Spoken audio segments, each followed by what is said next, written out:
Come to me, all you who are weary, and I will give you rest. For my yoke is easy and my burden light. Bakit ginamit ni Jesus ang salitang yoke? Y-O-K-E. Yan. Anong Tagalog niyan? Sa amin kasi yugo. Yugo. Yung nilalagay, no, pinapatong sa leeg ng kalabaw. Yan po, pinapatong yan, di ba? Familiar tayo. Sa Pilipinas yan. Nilalagay dito, tas kinokonek sa araro, sa ano pa, yung mga kung saan ilalagay yung mga kargamentos, kagaya ng kopra, etc. Di ba? Example. Yan. Yan ang example, di ba?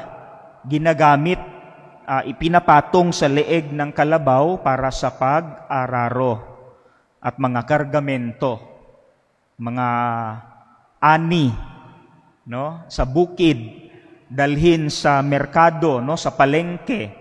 So, yugo yung tawag diyan, no? So, bakit ginamit ni Jesus ang imahe ng isang yugo?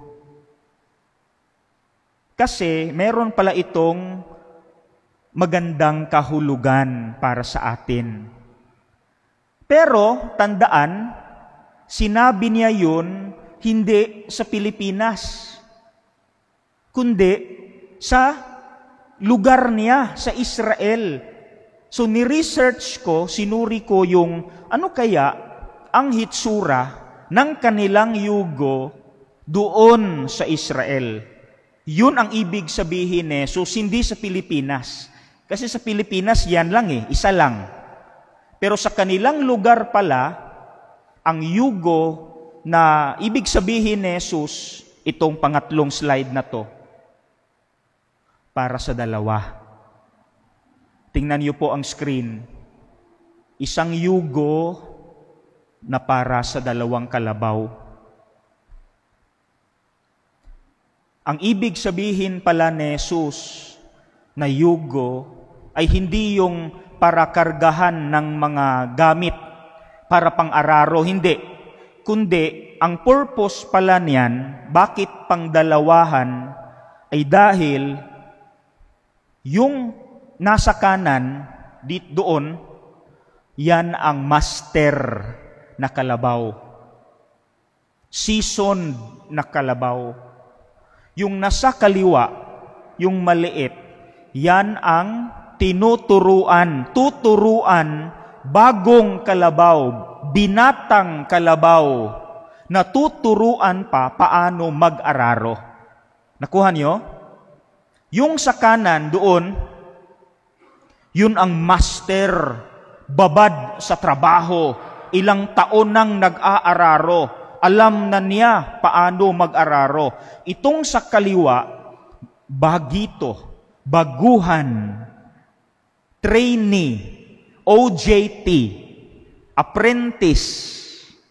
Okay? Tuturuan pa lang siyang mag-araro. So anong ibig sabihin ni Jesus? Bakit ginamit niya ito sa Ebanghelyo? May tatlong napaka magandang sagot na ating baunin, no? Pagnilayan. Number 1, tingnan niyo. Ang number 1 mensahe niyan ay, you are not alone. Gustong iparamdam ni Kristo sa ating lahat ngayon, hindi ka nag-iisa. Kasi, yang master na kalabaw, si Kristo yan. At yang trainee, yang baguhan, tayo. Ang gustong sabihin ng master na kalabaw sa baguhan na kalabaw, hindi ka nag-iisa. Sa mga hamon ng buhay, sa mga araro, pag-aararo, napakainit, no? Simbolo ng mga problema, kahirapan, pagdurusa, ang number one na mensahe ni Kristo para sa atin, hindi ka nag-iisa. Kasama mo ako. O see? That's number one. Maganda, no? Presence. Ang gandang mensahe. I am with you. You are not alone. Pakitandaan po. Para pag may problema tayo, pikit lang natin ating mga mata at tandaan natin, itong imahe na to, na sinasabihan tayo ng Diyos, hindi ka nag-iisa, kasama mo ako. That's number one. Okay? Number two, anong ibig sabihin yan na para sa ating lahat? Sumunod ka lang sa akin at gagabayan kita sa tamang daan. Just follow me and I will guide you to the right path. Yan ang number 2 na mensahe ni Kristo para sa ating lahat. Sumunod ka lang sa akin, gagabayan kita sa tamang daan. Kasi ako ang master, alam ko ang buhay na to. Alam ko lahat ng kahirapan ng pag-aararo. Kaya ikaw na baguhan pa lang, sumunod ka lang. Kaya meron tayong yugo para susunod ka talaga. At totoo, sa totoong buhay, tama ba? Pag susunod tayo kay Kristo, lalo na sinusundan natin ang mga kautusan niya, anong mangyayari sa buhay natin? Magiging mapayapa. Kahit mahirap, magiging mapayapa. May kapayapaan. Pero, pag susuway tayo, hindi tayo susunod sa gabay ng Diyos, anong mangyayari? For example, tingnan nyo. Sige, tingnan.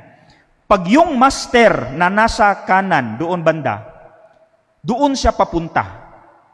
Pero itong baguhan, dito siya pupunta. Anong mangyayari? Magulo. Tingnan nyo, oh. Magulo. Totoo. Kung ano ang sinasabi ni Jesus sa Ebanghelyo, pag hindi natin sinusunod, gugulo buhay natin. For example, pag sinabi ni Jesus, magpatawad, dapat susundan natin, magpatawad tayo. Pero pag tayo'y hindi susunod, dahil magmi-maintain tayo ng puot at galit sa ating puso, anong mangyayari? Makakatulog ka ba? Hindi. Kasi sa puot at galit mo, wala, negatibo ka. Gulong-gulo ang buhay mo. See? That's number 2. Sumunod ka lang. Ako na ang bahala. Gagabayan kita. Number 3. Yan pala, yung yugo ng master na kalabaw, mas mabigat kaysa sa pinapasan ng baguhang kalabaw.